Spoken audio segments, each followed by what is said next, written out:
Hello dear students.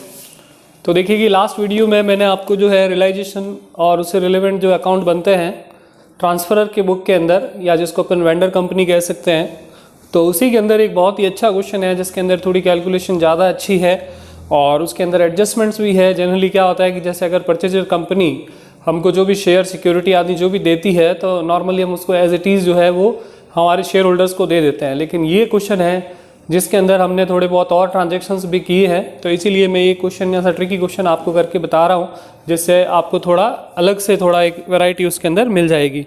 तो question number 5 मैं करा रहा हूँ, जिसके अंदर FM लिमिटेड है वो अपना बिजनेस जो है वो BS लिमिटेड को बेच रही है। तो अपन किसी बुक में एंट्री कर रहे हैं या अपन अकाउंट इसमें बना रहे हैं ट्रांसफरर कंपनी या वेंडर। तो वेंडर इसमें कौन है? आपके FM। तो FM की बैलेंस शीट आपको दी हुई है और साथ साथ इसने लिखा है कि BS जो है वो FM लिमिटेड को इन सारी कंडीशंस पे लेगा। तो पहली कंडीशन है कि सारे लायबिलिटी और इन्वेस्टमेंट के अलावा सारी एसेट्स है वो ले रहा है। तो इसका मतलब कि वो लायबिलिटी तो सब की सब ले रहा है और एसेट्स के अंदर इन्वेस्टमेंट को छोड़ रहा है। तो अगर वो इन्वेस्टमेंट को नहीं लेगा तो फिर आपको खुद को उसको बेच के पैसा वसूल करना पड़ेगा, और FM ने उन इन्वेस्टमेंट को 90% पर सेल कर दिया। उसके बाद है कि FM लिमिटेड ने डिबेंचर्स का 10% डिस्काउंट पर पेमेंट किया, और जिसके लिए BS ने अपने 100 रुपये वाले 7% डिबेंचर है वो इशू करें। ठीक है, तो FM के डिबेंचर्स का पेमेंट BS ने कर दिया और अपन कर रहे हैं FM की बुक में। और ये क्वेश्चन मैंने शायद उसमें भी करा रखा है आपको परचेज मेथड में, तो फिर आपको अलग से इसका कोई एडजस्टमेंट नहीं करना। ट्रेडमार्क यूजलेस है, और आगे लिखा है कि FM लिमिटेड के एक शेयर के बदले BS द्वारा 10 रुपये वाला एक 12 रुपये में शेयर दिया गया और 3 रुपये कैश दी। तो ये परचेज कंसिडरेशन हो गई, जिसकी कैलकुलेशन आपको मैं एंट्री के साथ साथ ही बता दूंगा। और उसके बाद अमालगमेशन के खर्चे जो है वो चुकाए गए और FM ने BS से मिले आधे शेयर बेच दिए। तो बहुत सारे एडजस्टमेंट। एक चीज़ मैंने आपको पहले भी बताई, फिर बताता हूँ कि जो नई प्राइसेस होती है वो सारी की सारी हमेशा सिर्फ परचेजर के काम आती है, क्योंकि वेंडर जो होता है बेचने वाला, जो रियलाइजेशन अकाउंट बनाकर अपने सारे एसेट लायबिलिटी को क्लोज करता है, तो उसको सिर्फ और सिर्फ अपनी बैलेंस शीट में लिखी हुई इंफॉर्मेशन को क्लोज करना होता है। तो पहली एंट्री में विथ एंट्री आपको अब इसमें, जैसे मैंने कहा कि जनरली इसमें एंट्री पूछते नहीं, तो मैंने एक क्वेश्चन में एंट्री करके आपको बता दिया और उसकी लेज़र बनाई। और अब मैं आपको इसके अंदर डायरेक्ट लेज़र बताता हूँ, क्योंकि वही एग्जाम में आपसे पूछी जाती है। एंट्री में एक्सप्लेन कर रहा हूँ साथ साथ, वो भी आप ध्यान रखिएगा। तो फर्स्ट एंट्री होती है रियलाइजेशन टू एसेट्स। तो आप चाहें तो एसेट्स का एक एक का नाम लिख दीजिए सबका, लेकिन मैं इसमें थोड़ा टाइम सेविंग के लिए टू सन्ड्री एसेट लिख देता हूँ बुक वैल्यू, यानी कि जो भी एसेट्स बैलेंस शीट में है आपके सारी, जैसे कि यहाँ पर बिल्डिंग से लेकर बैंक तक, तो ये सारी की सारी बिल्डिंग से लेकर बिल्डिंग टू बैंक, तो ये सारी की सारी एसेट्स का नाम आप कॉपी में लिख लें। और इसकी टोटल जो है मैं वो यहाँ लिख रहा हूँ 17,90,600। ये फर्स्ट एंट्री होती है। सेकंड एंट्री होती है लायबिलिटी ट्रांसफ़र करने की। तो लायबिलिटी ट्रांसफ़र करने की एंट्री जो है वो क्या होगी? लायबिलिटी को अपन जो है डेबिट करते हैं, रियलाइजेशन को क्रेडिट करते हैं। तो रियलाइजेशन में बाय साइड में आएगा, और लायबिलिटी क्योंकि ज़्यादा नहीं है, एक तो हमारा 8% डिवेंचर है और दूसरी लायबिलिटी हमारी है इसके अंदर क्रेडिटर। तो क्योंकि दो ही आइटम है तो हम दोनों का नाम लिख देते हैं, 4 लाख और 3,18,600 रुपये। तीसरी एंट्री होती है अपनी परचेज कंसिडरेशन ड्यू करने की। तो परचेज कंसिडरेशन ड्यू करने की एंट्री क्या होती है आपके? परचेजिंग कंपनी टू रियलाइजेशन, यानी कि BS टू रियलाइजेशन। तो यहाँ पे आ जाएगा बाय BS लिमिटेड। ये एंट्री है PC के ड्यू होने की। तो PC की कैलकुलेशन वैसे आपको बताई हुई है, और नहीं तो मैं यहाँ पर एक बार जब PC रिसीव की एंट्री होती है उसी में इसकी कैलकुलेशन बता देता हूँ और उससे फिर इसका अमाउंट पुट कर लेते हैं। तो PC में एक तो ये बोल रहा है कि आपको 10 रुपये का एक शेयर दिया जाएगा 12 के भाव से और 3 रुपये मिलेंगे कैश। तो BS से एक तो आपको मिल रहा है इक्विटी शेयर, तो equity share of BS, equity share of BS limited. तो कितने शेयर मिल रहे हैं? एक शेयर मिल रहा है 1 के ऊपर और 10 की जगह 12 रुपये के हिसाब से, और हमारे पास शेयर है 90,000। तो 90,000 शेयर पर 12 रुपये के हिसाब से एक शेयर मिलेगा, तो यानी कि 10,80,000 रुपये के तो आपको शेयर मिल रहे हैं। और बैंक यानी कैश में जो पैसा मिल रहा है वो उसने लिखा है कि पर शेयर 3 रुपये के हिसाब से आपको मिलता है। तो 90,000 को 3 से मल्टीप्लाई कर देंगे, 9 या 27, तो यानी कि 2,70,000 रुपये ये आपके बन गए। तब इन दोनों की टोटल कर लेते हैं कैलकुलेटर। तो 10,80,000 और 2,70,000, तो इसकी जोड़ हो रही है 13,50,000। तो इसका मतलब कि जो पीसी हमारा है वो मैंने यहीं पे इसकी कैलकुलेशन कर दी है। ये आपका टोटल बनता है 13,50,000। और इस एंट्री की क्रॉस पोस्टिंग भी कर देते हैं बीएस टू रियलाइजेशन। तो बीएस लिमिटेड में टू रियलाइजेशन आपके आ जाएगा 13,50। तो बीएस लिमिटेड की टोटल तो है वो तो आपके एकदम बराबर जो है वो हो गई। अब उसके बाद नेक्स्ट एंट्री होती है पीसी ड्यू की हो गई, पीसी रिसीव की हो गई। अब उसके बाद अपन नेक्स्ट एंट्री करेंगे हमारे जो है रियलाइजेशन के अंदर जो भी प्रॉफिट लॉस होगा उसके लिए। तो एक बार इसकी मैं कैलकुलेशन कर देता हूँ प्रॉफिट लॉस की, और उसके बाद इसका आंसर कंटिन्यू करते हैं। तो देखिए रियलाइजेशन का आंसर निकालने से पहले इसमें कुछ ट्रांजैक्शंस है जो अपन ने क्वेश्चन के स्टार्टिंग में पढ़े थे कि एक तो इन्वेस्टमेंट जो है वो परचेजिंग कंपनी नहीं ले रही है। तो अगर इन्वेस्टमेंट परचेजिंग कंपनी नहीं ले रही है तो हमको उसको खुद को बेचना पड़ेगा। और इन्वेस्टमेंट बेचने की एंट्री अपने जो है वो क्या होती है, bank account debit to realisation की। जब भी अपन सारी एसेट्स को बैलेंस शीट में ट्रांसफ़र कर देते हैं तो उसके बाद में अगर हम कुछ भी बेचे खरीदें, तो अगर आपने उन सबको रियलाइजेशन में ट्रांसफ़र कर रखा है ऑलरेडी, तो उसको बेचने पर जो भी अमाउंट होगा वो किसके थ्रू आएगा, आपका रियलाइजेशन। तो यहाँ पर बैलेंस शीट के अंदर इन्वेस्टमेंट है 1,15,000। हमने यहाँ पर इन्वेस्टमेंट की टोटल एसेट्स के अंदर उसकी वैल्यू को शामिल रखा है, इसलिए उसकी अलग से वैल्यू नहीं, अदरवाइज सबका नाम लिखते तो वो भी होती ही। तो एसेट बेचने की entry bank to realisation, investment को अपन सेल कर रहे हैं तो उसका नाम भी मैं लिख देता हूँ ब्रैकेट में।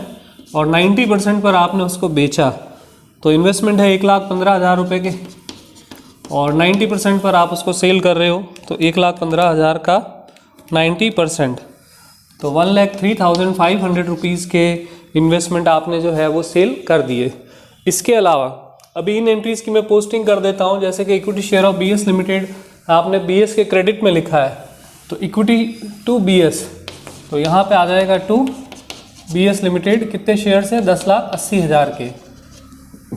बैंक टू बीएस, तो बैंक अकाउंट में आ जाएगा टू बीएस लिमिटेड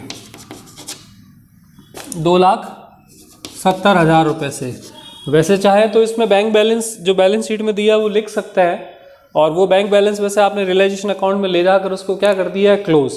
तो अगर उसको नहीं भी लिखे तो भी वही बात है, और अगर लिखना चाहें तो भी उसका कोई इम्पैक्ट नहीं पड़ता। जैसे कि टू बैलेंस बीडी, बैंक का हमारा बैलेंस क्वेश्चन में दे रखा है 55,600 रुपये, तो 55,600 को आपने कहाँ ट्रांसफ़र कर दिया, रियलाइजेशन में, तो जिससे इसका ओवरऑल अमाउंट जो है वो आपके क्या हो चुका है, क्लोज। इसके बाद नेक्स्ट इसके अंदर जनरली यूजुअली इसके अंदर जो है वो रियलाइजेशन अकाउंट आपका क्लोज हो जाता है, लेकिन इस क्वेश्चन के अंदर कुछ एडिशनल पॉइंट है, जैसा मैंने बोला इसीलिए मैंने ये क्वेश्चन कराया है। तो क्या पॉइंट्स बनते हैं इसमें देखते हैं। और फर्स्ट पॉइंट अपना हो चुका है, डिबेंचर वाला यूज़ का नहीं है, थर्ड पॉइंट यूज़ का नहीं है, फोर्थ अपन ने कर लिया, फिफ्थ नहीं। सिक्स पॉइंट है कि एफएम ने बीएस से मिले आधे शेयर 15 रुपये के भाव से बेच दिए। तो इसको शेयर जो मिले थे वो किस भाव से मिले थे, 12, और उसने बेचे हैं आधे शेयर किस भाव से, 15। तो मैं चलिए इसकी थोड़ा सा ये अच्छा ट्रांजेक्शन है तो इसकी जर्नल एंट्री भी लिख देता हूँ कि हाफ शेयर सोल्ड, ठीक है, जो रिसीव हुए थे, receive from BS limited, BS से। तो शेयर बेचने की एंट्री होगी बैंक अकाउंट डेबिट, और to equity share of BS, तो ये एंट्री होगी। कितने शेयर मिले थे अपन को टोटल मिला के, 90,000, तो 90,000 के आधे बेच रहे हैं अपन, ठीक है।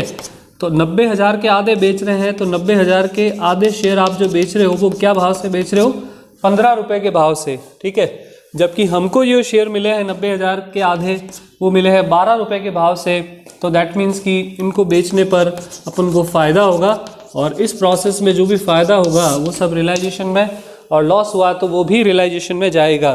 तो 90,000 के आधे 45,000 शेयर आपने 15 के भाव से बेचे, तो आपको मिले हैं 6,75,000, और जबकि 45,000 शेयर आपने खरीदे थे 12 रुपये के भाव से, यानी कि 5,40,000 में। तो माइनस कर देंगे 675 में से, तो यानी आपको प्रॉफिट हो रहा है 1,35,000।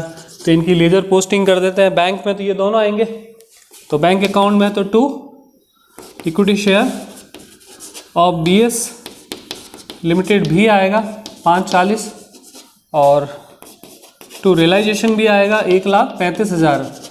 और अब इन दोनों की पोस्टिंग करते हैं। इक्विटी शेयर में बाय बैंक आएगा केवल, तो इक्विटी शेयर ऑफ BS में बाय बैंक 540 और रियलाइजेशन में आएगा बाय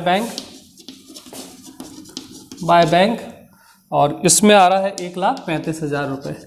तो ये ट्रांजेक्शन्स जो है वो पहले आपको कंप्लीट करने पड़ेंगे लास्ट तक, देन उसके बाद रियलाइजेशन का जो प्रॉफिट लॉस होगा वो अपन फाइंड कर पाएंगे। तो अभी एक बार चेक कर लेते हैं, जैसे इसका प्रॉफिट लॉस क्या आ रहा है बुक के अंदर, रियलाइजेशन में प्रॉफिट आ रहा है, तो इसका मतलब इसकी क्रेडिट साइड आपके ज़्यादा होगी। तो 4,00,000, 3,18,600, 13,50, 1,03,500 और 1,35,000 और उसमें से माइनस करने हैं 17,90,600 रुपये। तो आपका आंसर आ रहा है 5,16,500। ठीक है, एग्जैक्टली सही आ रहा है जो बुक में दे रखा है। तो ये इक्विटी शेयर होल्डर्स के अंदर ये प्रॉफिट 5,16,500 रुपये अपन को जो है वो क्या करना है, ट्रांसफ़र करना है। और अब इसका फाइनल स्टेज क्वेश्चन का कि अपन को इक्विटी शेयर होल्डर्स को पेमेंट ड्यू करना है और इक्विटी शेयर होल्डर्स के लिए अपन को जो भी मिला है, यूजुअली क्या होता है कि इक्विटी शेयर्स के लिए शेयर ही मिले हैं ज़्यादातर क्वेश्चन में, तो जितने शेयर मिले हैं एग्जैक्टली जब अपन उसको दे दें तो इक्विटी शेयर होल्डर का अकाउंट दोनों तरफ से बराबर हो जाता है। बट ये ऐसा एक थोड़ा सा डिफरेंट क्वेश्चन है जिसके अंदर शेयर भी आपने बेच दिए और बहुत सारे आपने कैश ट्रांजेक्शन कर दिए, जिसकी वजह से आपका कैश का जो बैलेंस है वो चेंज हो गया है। तो इस कारण से अब जो शेयर बचे हुए हैं और जो बैंक बैलेंस बचा हुआ है वो दोनों इक्विटी को जब देंगे तो उसकी दोनों साइड की टोटल जो है वो आपके क्या होगी, इक्वल। तो आधे शेयर बच गए थे वो अपन दे देंगे और जो भी कैश आपके पास बचा है वो अपन इक्विटी शेयर होल्डर्स को दे देंगे। तो उससे पहले अपन एंट्री में बढ़ते हैं, पेमेंट ड्यू करने की एंट्री। तो इक्विटी का पेमेंट ड्यू करते हैं तो उसकी एंट्री क्या होती है, equity share capital to equity share holder. तो इक्विटी शेयर होल्डर में आ जाएगा बाय साइड में इक्विटी शेयर कैपिटल जो है 9 लाख। उसके बाद सारे रिजर्व प्रॉफिट जो भी होता है वो सब अपन इक्विटी शेयर होल्डर में ट्रांसफ़र करते हैं। तो बैलेंस शीट में एक तो जनरल रिजर्व है, P&L है, तो ये दोनों एंट्री में डेबिट होते हैं और इक्विटी शेयर होल्डर एंट्री में क्रेडिट होता है, इसलिए उसकी क्रेडिट साइड में अपन इसकी लेजर पोस्टिंग करेंगे। कोई अगर एंट्री में क्रेडिट होता है तो उसकी लेजर भी अपन क्या करते हैं, ऑलवेज क्रेडिट ही करते हैं। अब उसके बाद ये रियलाइजेशन का जो आपका प्रॉफिट है इसकी लेजर पोस्टिंग कर देते हैं टू रियलाइजेशन, ये वाली वापस।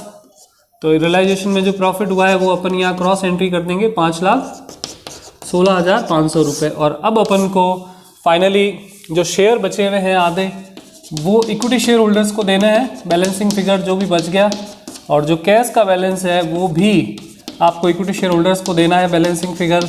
और जब आप ये दोनों लिखेंगे, इसकी एंट्री की पोस्टिंग जब यहाँ करेंगे तो दोनों साइड की टोटल इसमें इक्वल हो जानी चाहिए, तभी आपका आंसर सही होगा। तो 9 लाख और 1,20,000, 52,000 और 5,16,500। तो दैट मीन्स कि इसकी जो टोटल है 15,88,500 रुपये इनके जो है 15 लाख आपके 88,500 रुपीज़ ड्यू है। अब देखते हैं, अब देखिए शेयर आधे तो आपने दे दिए थे, बेच दिए, तो अब ये से आधे ही बचेंगे और आधे एग्जैक्टली उतने ही बचेंगे जितने आधे बेचे आपने। तो 5,40,000 के तो शेयर बच गए, तो ये तो शेयर तो आ ही जाएगा। आपने एंट्री करी इक्विटी शेयर होल्डर में बाय, तो यहाँ पे वापस ये 2 में आ जाएगा equity share of BS limited के नाम से 540। और अब सबसे मेन इंपॉर्टेंट चीज़ है बैंक बैलेंस भी, और साथ साथ बैंक बैलेंस का जो है हिसाब किताब बराबर बैठ गया तो इसका मतलब अपनी जो सारी मेहनत है वो बराबर जो है रंग ले आएगी। 5,40,000 प्लस 1,35,000, तो हमारा बैलेंस आ रहा है 10,06,000 रुपये। और उसमें से